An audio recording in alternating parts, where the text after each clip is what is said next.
Welcome to Her Remarkable History. Remember, to support our channel, please subscribe. The horrific death of Queen Victoria's second son.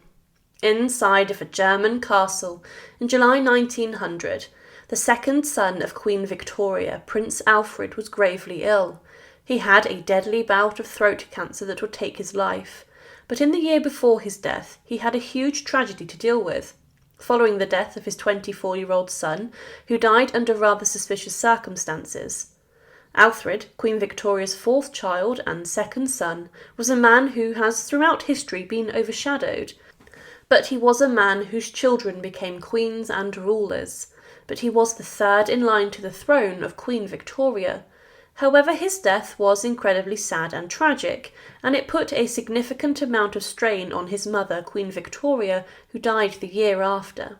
But what is the story of the horrific death of Queen Victoria's son? Prince Alfred was born on the 6th of August 1844 at Windsor Castle. He was affectionately known as Alfie, and at the time he was second in line of succession behind his older brother, the Prince of Wales. He was baptised, as was expected with a royal child, and he would remain second in line to the British throne from his birth until his older brother Edward and his wife Alexandra of Denmark had their first child, Prince Albert Victor. But he would fall further down the line of succession as his brother had more children. He would, as a child, enter the Royal Navy at the age of 12, and he passed a separate exam and became a naval cadet at the age of 14. He was on a number of ships, and he also took part in official visits to different countries. But when the King of Greece in 1862 abdicated, Prince Alfred was chosen to succeed him. However, the government of Britain banned this, as the Queen was in opposition to the plan. The plans had already been made for Alfred to become the Duke of Saxe-Coburg, and Victoria had plans for him. He did stay within the navy and was promoted, and was described as having great natural ability for handling a fleet, and he was noted to have become a first-class fighting admiral. But the prince was made the Duke of Edinburgh in 1866, and he then began a voyage around the world. He visited many countries, including being the first member of the royal family to visit Australia, and he stayed for around 5 months and was very well received.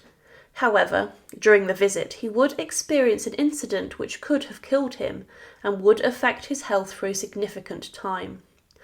On the 12th of March 1868, whilst in Sydney, Alfred was visiting a beachfront suburb to raise funds for the Sydney Sailors' Home. But whilst at the party and fundraiser, he was shot in the back by a revolver fired by Henry James O'Farrell. The bullet struck him to the right of his spine, and he was then treated by 6 nurses over 2 weeks who gave him round-the-clock care. And during the violent struggle, a man had managed to wrestle the gun away from O'Farrell before he continued to fire at the prince. O'Farrell was later executed for his crimes. Alfred did recover from his injury, and he then continued to command his ship, where he went to Hawaii and also went to New Zealand, becoming the first royal to visit here too. He then travelled on to India, and he was quite clearly an asset for Queen Victoria, and was a man who was quite a talented international statesman. But for some time, Queen Victoria had been intending to marry Alfred to Princess Dagmar of Denmark, and she then went against this due to issues between European countries. However, during a visit to see his sister, Princess Alice, Alfred met Grand Duchess Maria Alexandrovna of Russia. On the 23rd of January 1875, Alfred married her, and she was the second and only surviving daughter of Emperor Alexander II of Russia. The Duke and Duchess of Edinburgh, as they were now known, came to London. But their marriage was not a happy one, and it's believed Alfred's wife was more obsessed in becoming a London socialite. Alfred continued his career in the navy, and he continued to command a number of ships, and eventually he was promoted to admiral on the 18th of October 1887. He was the commander-in-chief of the navy, and he then became admiral of the fleet. It was said that, as a commander-in-chief, the Duke of Edinburgh had, in my humble opinion, no equal. He handled a fleet magnificently and introduced many improvements in signals and manoeuvring. He took great interest in gunnery. The prettiest ship I have ever seen was the Duke of Edinburgh's flagship, HMS Alexandra. I was informed that £2,000 had been spent by the officers on her decoration. Despite being a brilliant statesman, he was also a very good naval officer, but following the death of his uncle, he then became the Duke of Saxe-Coburg and Gotha. Alfred gave up his British allowance and seat in the House of Lords in the Privy Council, but he kept Clarence House as his residence in London. He travelled to Duchy and was regarded as a foreigner, but over time he did become rather popular in the Duchy, but he also won the favour of his subjects. But his only son, Alfred, wouldn't get involved in scandal in 1899, and he then allegedly shot himself in the January of 1899.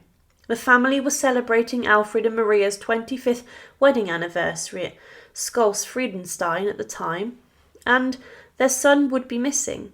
He was being looked after at the family home before he was sent to a sanatorium where he died. But it's probable that his death had a huge impact on Alfred's life and his moods.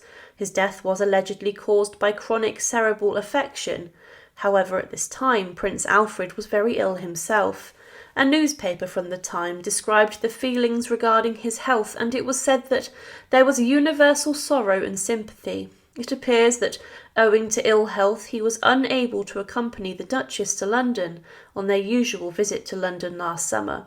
The Duke tried 3 different cures for his illness, but more unfavourable symptoms manifested themselves in June, and a carcinomatous growth appeared on the root of the tongue. It was clear that Prince Alfred was suffering from throat cancer.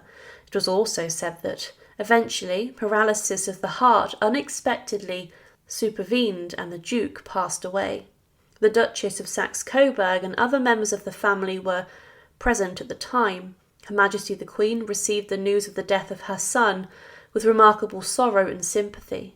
Cover mourning has been ordered. The body of the late Duke is now lying in state in the Church of St. Moritz. His mother would outlive him by a year before Queen Victoria died, and a memorial to Alfred was decimated in the grounds of Balmoral after his death.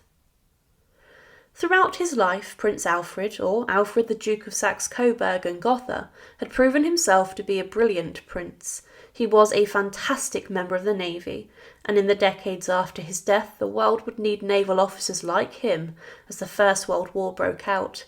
He had been ill for some time, and his death could have been made quicker due to the fact he may have smoked, and throat cancer within a short amount of time claimed the life of Queen Victoria's second son.